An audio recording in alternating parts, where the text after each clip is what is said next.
channel. Kali ini gue lagi berkunjung ke peternakan sapinya milik Pak Joko yang berada di Desa Kedung Gede, Kecamatan Lumbir, Kabupaten Banyumas, Jawa Tengah. Ikutin deh guys.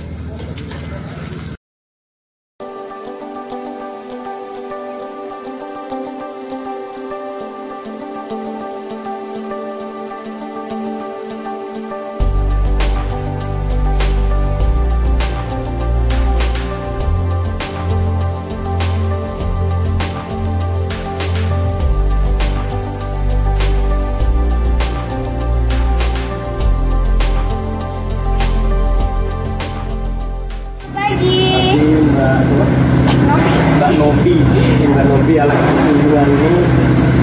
Kenalkan, nama saya Joko Susanto, owner Lembu Benggolo yang saat ini mungkin di setiap YouTube tahulah Benggolo, Lembu Benggolo Siga Mulia Lumbir ini mas. Jadi hari ini kedatangan nama wanita muda yang lagi mau kreasi untuk apa ya, untuk pembuatan YouTube. Mudah-mudahan sukses. Amin. Lihat videonya dan subscriber, like dan komen. Thank you. Pak, ide pertama Bapak menjalankan usaha peternak sapi kayak gitu Pak? Ya, ide pertama itu dari orang-orang tua yang ada di lingkungan dirinya tuh begitu. Ya. Jadi saat itu saya lagi pulang kampung ya, istri saya lagi liburan ya, lagi jadi inilah mau menjelang puasa, menjelang liburan kita kan mudik. Nah di saat itu saya liburan sama istri sama anak saya di kampung ini. Saya keliling kampung ini, jadi apa ya, lihat orang-orang tua yang di usia 50 sampai 60 itu masih kerja keras. Kerja keras, dia harus produktif, dia harus punya penghasilan. Nah kita melihatnya tuh nggak tega ya, maksudnya saya masih punya apa ya, punya pemikiran bagaimana ya caranya bisa memberdayakan mereka dalam arti kata supaya mereka dapat penghasilan dan pekerjaannya lebih ringan. Jadi kalau saya bikin kantor kan nggak mungkin, orang mereka itu nggak bisa kerja. Saya bikin pabrik apalagi mereka juga nggak bisa kerja. Jadi akhirnya saya punya inspirasi ya, punya maksudnya inovasi seperti ini. Satu-satunya cara saya harus bikin kandang ini seperti ya, mungkin di saat itu saya punya modal, saya langsung nggak pernah kambing atau pernah ayam atau pernah apa, tapi saya ambil peternakan. Nah saat itu intinya kan gini, mereka bisa tanam rumput, nanti rumputnya dijual ke kita kan gitu kan. Makanya itu bisa bangun kandang, saya sosialisasikan itu kepada masyarakat sekitar, terutama orang-orang yang mungkin produktivitasnya itu menurun tapi dia masih harus punya penghasilan. Ya, orang-orang di atas usia 50 itu tadi kan nggak semuanya di atas 50 itu masih seger, ada yang mungkin ada yang mungkin ya apa namanya sudah lemah atau tenaganya sudah mulai berkurang. Dengan adanya kandang ini ya mereka bisa tetap punya penghasilan. Itu nanam rumput itu tadi. Yang seperti itu kan nanam rumputnya panen selama 2 bulan, panen dijual kemari, dijual kemari dengan harga 1 kilonya 500, kalau 1 ton udah 500.000. Mungkin bagi masyarakat di desa itu 500.000 itu lumayan besar ya. Jadi alhamdulillah sampai saat ini bertahan selama 2 tahun itu bisa menambah untuk penghasilan mereka. Nah, makanya ini tips juga Mbak, ini dari pertanyaan tadi saya tambahin lagi. Ada bahasa saya seperti ini. Bekerjalah di saat kamu bekerja, istirahatlah kamu di saat kamu istirahat. Jadi maksud saya seperti ini.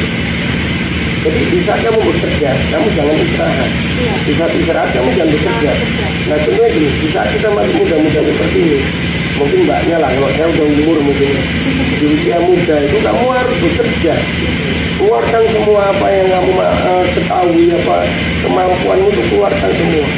Jadi jangan terlena, laya-laya, senang-senang, happy-happy. Nah di saat kamu nanti waktunya istirahat, di saat tua, kamu nggak perlu bekerja, kamu harus istirahat. Nah saat ini kan banyak orang terlena dengan keadaannya. Wah ekonomi karena apa? Mati itu syaratnya tidak harus tua. Jadi saat ini kamu harus bisa kreasi, punya ide-ide apa, keluarkan. Kalau kita kerja nggak diterima, kerja sono nggak terima. Karena apa, bagi saya itu pendidikan itu untuk menyokong dalam perjalanan kita supaya aku punya wawasan yang lebih. Orang-orang kan nggak berpikir saya sekolah, saya berpendidikan untuk kerja, itu salah.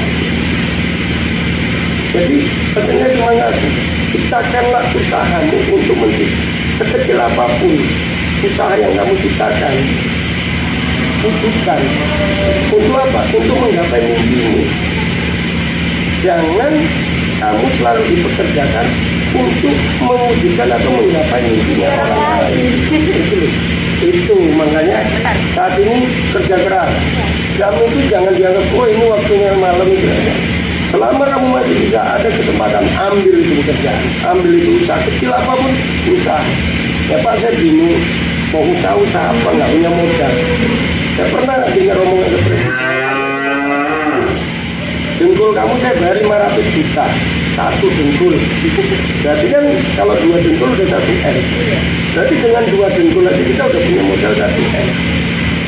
Duitmu banyak, kalau kamu tidak punya keberanian atau tidak punya kemauan, juga itu bukan modal. Tapi dengan dengkulmu 2, kalau kamu punya keberanian dan punya caranya kemauan, itu menjadi modal. Contohnya seperti ini, ya kan, YouTube, misalnya kan hanya video, mau jalan kaki atau mau naik motor kemari, asal ada kemauan. Nanti suatu hari insya Allah bisa subscriber banyak, view-nya banyak, penontonnya banyak, ada hasilnya enggak? Nah, semuanya butuh proses. Ya bisa langsung saknya itu nggak bisa. Mbak, cukuplah untuk tahap itu ya. Yang pertama kali saya bangun kandang, dari mana ini pun dari ini terang. Mungkin mereka masa mudanya agak santai-santai. Pada tahun berapa sih Pak usaha ini didirikan Pak? Ini yang mungkin untuk kandang ini sekitar 2 tahun yang lalu. Sekitar berarti tahun 2020-an loh. Iya. Apa 2019? Iya 2019 sampai saat ini sekitar 2 tahunan lah kurang lebih. Saya nggak ngerti juga. Orang kandang nggak ada aksennya, jadi bingung bayarnya kapan. Aksennya nggak ada. Terus gimana Mbak? Berapa sih modal awal untuk membangun usaha ini Pak?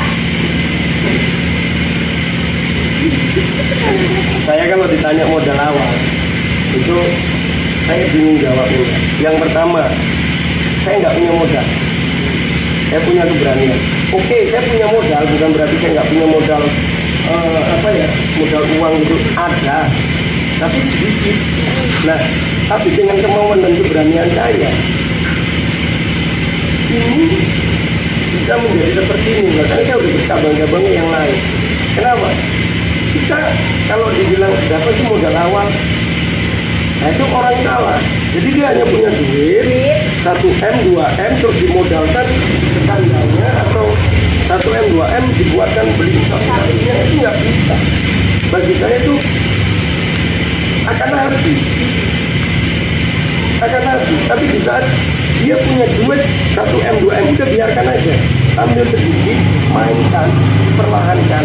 Kenapa? Mungkin secara pembangunan saya akan kerjasama dengan orang-orang tertentu seperti mungkin saya sebut ada Mas Dirin di sini, bos material. Saya datangin beliau. Sekarang udah kayak kakak. Saya datangin beliau, Mas, aku ingin bangun kandang. Saya dibantu, ya kan? Saya dibantu, support semua bahan-bahan bangunan, bahan-bahan materialnya. Nanti setelah selesai kandang, dihitung berapa, insya Allah saya akan bayar dengan cara saya. Bisa nggak? Siap bos, kata dia. Siap Mas. Jadi begitu saya mau bangun, saya panggil di drop semuanya atau disuplai semua alat material yang beliau. Begitu udah selesai, dicatat Mas Joko habis sekian. Itu belum yang lain-lain, habis sekian. Oke Mas, seperti perjanjian awal. Saya punya duit, saya kasih. Saya punya duit, saya kasih. Akhirnya apa? Kenapa saya berprinsip seperti itu? Supaya kita berpikir tidak menghabiskan yang ada, tapi mencari yang belum ada untuk menutupi apa yang kita apa tadi, yang kita ambil tadi. Nah akhirnya itu lunas, saya punya kandang, uang saya utuh. Jadi kalau ditanya tentang modal awal itu berapa, saya nggak mau ngomong. Ada modalnya, tapi ada caranya supaya modal yang ini tetap utuh, nggak habis. Yang ini kita semakin nambah, semakin nambah dan semakin punya seperti itu Mbak. Jadi inilah Mbak Novi punya modal 200 juta, dimodalkan ke warung, ya kan? Pasti dalam menjalankan warung itu Mbak Novi standar aja, nggak berpikir bagaimana warung ini nanti besarnya seperti apa. Yang penting udah ada makan, nggak punya beban, untuk gimana membalikin 200 juta itu. Yang itu namanya usaha, untung rugi biasa. Itu jawaban orang normal. Kalau saya enggak, di saat saya punya utang, tapi saya memang nggak main bank ini, saya nggak main. Saya punya utang, contohnya utang material tadi. Saya akan bekerja, memang saya udah ada pekerjaan lainnya. Saya akan berusaha gimana saya cari duit lagi untuk menutupi utang saya. Karena apa? Saya nggak bisa bayar, umpamanya 200 juta yang harus saya bayar ke Mas Biren tadi, tempat pembangunan itu. Tapi pembayaran itu secara 100 juta, 50 juta, yang penting jangan 1.000-2.000 dong, kasihan beliau. Jadi 100 juta, 50 juta. Dan saya berpikir gimana saya bisa punya duit untuk membayar atau menyicil utang saya tadi. Itu tadi. Jadi kita terus bekerja keras, kita berpikir nggak terus leye-leye lah, maksudnya santai lah dengan uang yang ada ini kan gitu. Biarkan uang yang ada, ambil sedikit untuk mengawali. Nanti langkah-langkah selanjutnya akan Tuhan yang biar menentukan itu semua. Nah contoh untuk sapi saya punya awalnya cuma 5 ekor, tapi relasi, kepercayaan, pertemanan terjaga. Akhirnya apa? Mereka kadang-kadang, Mas, sapiku ditaruh kandang, yang nggak ada duit udah taruh situ, nanti urusannya gampang ya. Di saat sapi itu ada di kandang, ya kan?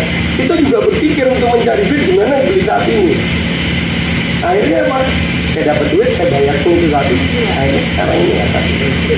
Nah, jadi kalau didasari aku punya duit gitu. Tapi kalau secara global saya bangun ya ini mungkin sekitar 2 M. Modalnya emang benar-benar gede ya Pak buat mau keternakan kayak gini ya Pak? Ya tapi bukan berarti 2 M itu atau 1 M lebih itu saya ambil dari uang saya. Iya. Jadi itu bertahap dari mana secara. Pinter-pinternya kita aja ya Pak ngelola uangnya. Nah saya kerja dapat hasil saya nabung. Jadi saya orangnya bukan senang happy atau senang apa. Nanti happy-nya di saat saya udah duduk manis, tenang, kopi, ngerokok, pasti saya akan happy. Sehari itu memberitakannya berapa kali sih Pak? Kalau untuk pembuahan 2 kali. 2 kali. Untuk pembuahan kalau untuk rumput mungkin 1, 2, 3, 4 bisa 4 sampai 5 kali. Kalau untuk rumput. Karena apa? Kalau dalam teorinya itu, teori itu 1% konsentrat sesuai bobot badan sapi, 10% rumput sesuai bobot sapi. Jadi nggak bisa sekaligus bro. Umpamanya bobot sapi 500, sekali 50 kilo nggak bisa. Jadi tetap bertahap. Mungkin jam segini 7 kilo, jam segini 10 kilo, jam segini 20 kilo. Untuk konsentrat tetap 1%, tetap bertahap juga. Umpamanya bobot sapi 500 kilo, mungkin 1%-nya kan berarti sekitar 5 kilo. Nah, itu bertahap, pagi ini 2,5, sore nanti 2,5. Jadi tetap dia kebutuhan nutrisi, vitamin dan seratnya itu tetap terjaga. Jenis pakan sapi agar sehat dan gemuk sih Kak? Kalau sapi supaya sehat dan gemuk tidak dikasih makan, tapi segala jenisnya sapi itu dikasih makan apa nanti kalau kita cara peliharaannya maksimal itu akan gemuk. Ya memang untuk saat ini pengetahuan orang itu konsentrat rumput itu jenis pakan yang benar-benar jadi dia dapat nutrisinya dan juga dapat seratnya. Rumput itu kan diserat, rumput itu untuk serat, kalau untuk konsentrat itu untuk nutrisinya. Nah tidak hanya itu, jadi sapi kalau kita kasih makan aja walaupun konsentratnya banyak, rumputnya banyak, kalau perawatannya tidak maksimal seperti kebersihannya, seperti apa kandangnya, seperti perawatannya, kalau dipot orang banyak dia nggak nyaman. Karena apa?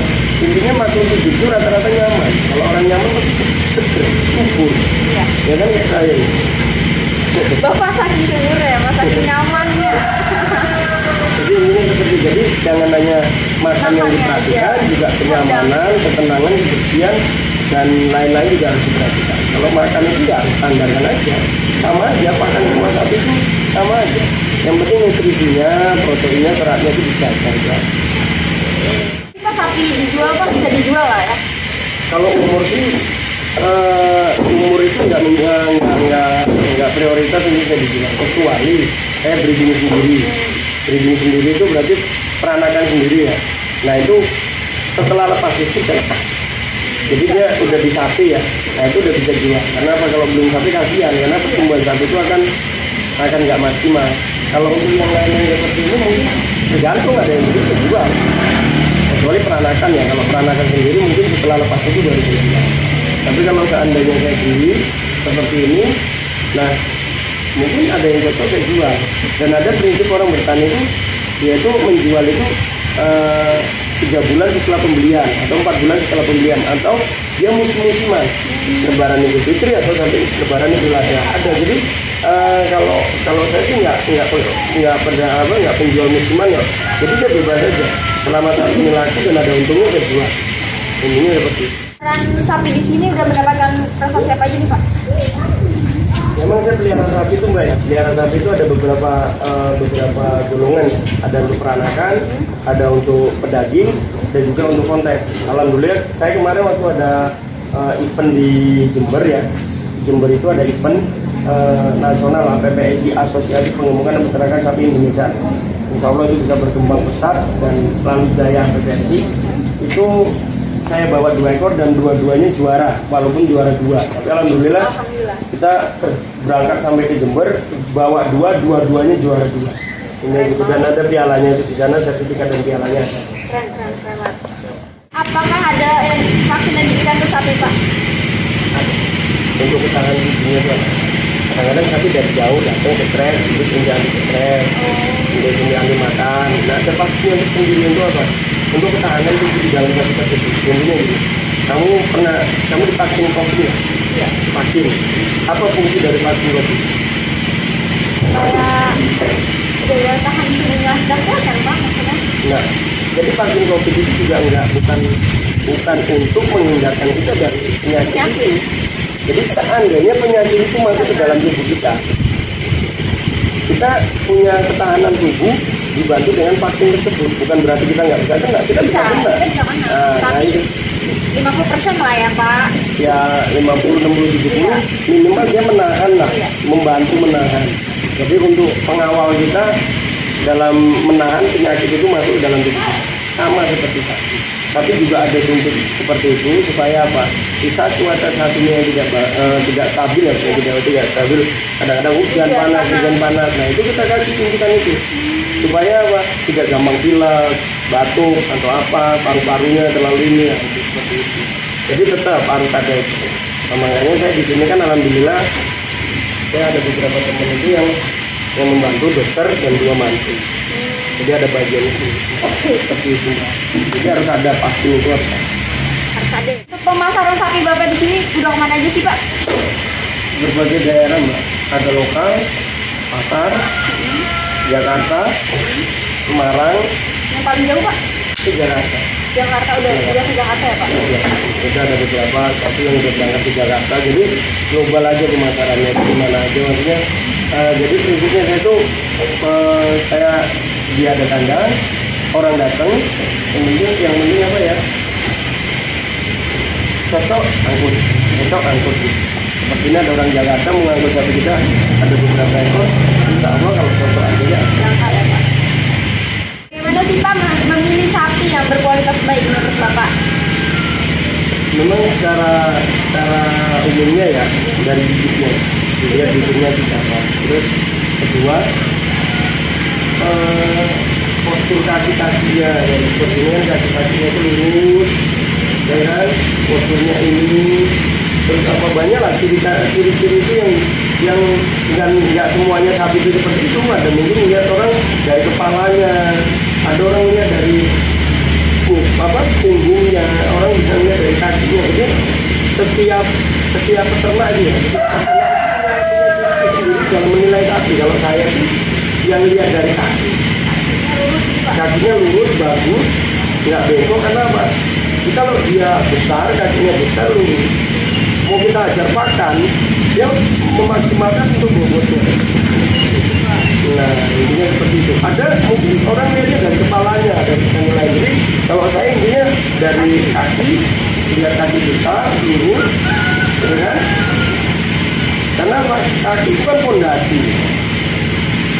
Badannya bagus pun kalau kakinya nggak bagus, bisa kita menaikkan bobot badannya, kuartiknya kalah, ambruk. Intinya saya kaki lurus, besar, bodinya itu ya tapi lah panjang seperti itu. Nggak bisa dirinci sih kalau itu seperti itu, karena semuanya masing-masing punya penilaian sendiri ya Pak ya. Berapa sih omset per bulan yang Bapak dapat Pak? Nggak ada itu Mbak.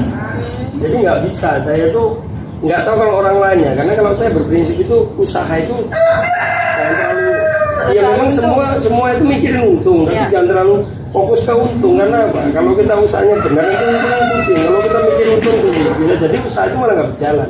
Jadi dalam 1 bulan itu mungkin ada sapi yang kurang sehat, yang dulu kita beli 20, akhirnya nanti jadi jual 15, yang satu mungkin beli 20. Jadi nggak pasti untuk omset seperti itu. Nggak bisa saya dipatokan, kecuali saya jagal atau memang benar-benar saya pelihara sapi memang untuk fokus seperti ini. Saya pelihara sapi ini selain untuk diri saya, juga untuk bermanfaat buat orang lain. Makanya saya rumput itu tadi saya beli, saya nggak nanam sendiri. Ini seperti itu. Jadi biarkan aja Tuhan yang memberikan. Jadi tahu-tahu kita punya apa banyak. Itu kalau prinsip saya. Kalau prinsip orang lain mungkin kan beda lagi. Berbeda lah. Nah, karena kan dalam prinsipnya tetap itu patokannya tetap khairuna sampai umlina, sebaiknya manusia itu bermanfaat. Sapi di sini dari yang paling murah dan paling mahal mana Pak? Berapa? Ada yang harga 15 jutaan sampai harga 200 juta. Ada ya Pak? Ada. Yang tadi di tengah itu 200 juta. Itu mungkin kalau dijualkan, ditawarkan lagi sekitar 250 juta. Kalau ditawarkan lagi. Itulah harga-harga yang mungkin ada di kalangan. Sukanya dalam jalan usaha ini apa ya sih Pak? Setiap usaha itu pasti ada suka dukanya, Ya. ada sukanya, ada dukanya. Sukanya seperti sapi makan, sapi sehat, sapi menguntungkan itu suka.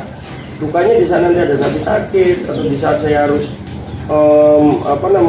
menanggung kerugian, atau di saat saya harus orang-orang pekerjanya lagi tidak ada di di tempat tidak masuk. Nah itu mungkin saya harus briefing atau apa. Artinya ada lah suka-dukanya dalam usaha itu pasti ada. Order sapi di sini Pak, bisa hubungin kemana sih Pak? Kalau untuk order ya, ada namanya Mbak Otma Siswoyo, itu salah satu admin kita dan bagian pemasaran kita. Nanti minta nomor aja sama dia. Atau nanti bagian adminnya juga ada, Mas Misul itu bisa nomornya dia juga. Bisa minta aja sama Mbak Otma, itu ada 2 nomor atau 1 nomor yang dikasih sama dia.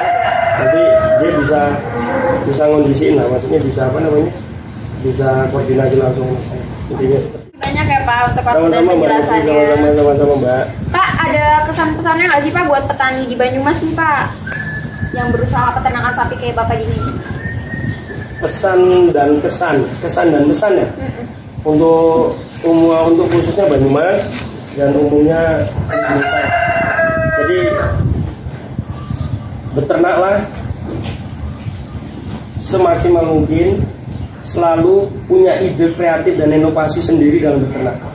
Karena beternak itu tidak hanya membeli sapi, memberi makan dan merawat sapi, tapi tetap harus ada ide kreatif dan inovasi apa yang bisa membuat sapi ini tumbuh semaksimal mungkin.